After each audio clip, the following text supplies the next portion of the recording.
আজকে তো নীলষষ্ঠীর উপোস, আর নীলষষ্ঠী উপোসের পর ময়দার কোনো জিনিস খেতে ইচ্ছে করছে না। ঘরে সুজি আছে, তাহলে চলো সুজি দিয়ে এটা বানিয়ে নাও। তার জন্য সবার প্রথমে কড়াইতে সামান্য পরিমাণ ঘি দিয়ে পরিমাণ মতন সুজিটাকে একদম লো ফ্লেমে কিছুক্ষণ নেড়ে চেড়ে হালকা করে ভাজা করে নিই। তার মধ্যে পরিমাণ মতন লবণ, একটু চিনি আর জল দিয়ে ভালো করে নেড়ে ছেড়ে একটা ডো বানিয়ে নিতে হবে।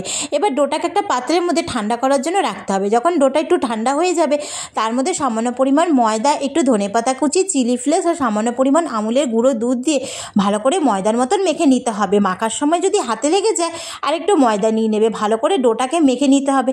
এবার মেখে রাখা ডো থেকে একটু বড় বড় করে লেচি কেটে নিতে হবে। লুচির মতন ছোট ছোট লেচি কাটলে হবে না, একটু বড় করে লেচি কেটে নিয়ে শুকনো ময়দা ছড়িয়ে দিয়ে লুচির মতন করে গোল করে বেলে নিতে হবে। কিন্তু লুচির মতন অত পাতলা বেললে হবে না, একটু মোটা করে বেলতে হবে। এবার উষ্ণ তেলের মধ্যে একটু হাতে একটু সময় নিয়ে ছেড়ে দিয়ে উল্টে পাল্টে লাল লাল করে ভাজা করে নামিয়ে নিলে হয়ে গেল সুজির লুচি। আর দেখতেই পাচ্ছ কত সুন্দর ফুলে উঠেছে। আর গরম গরম সুজির লুচি খেতে তো দারুণ লাগলো।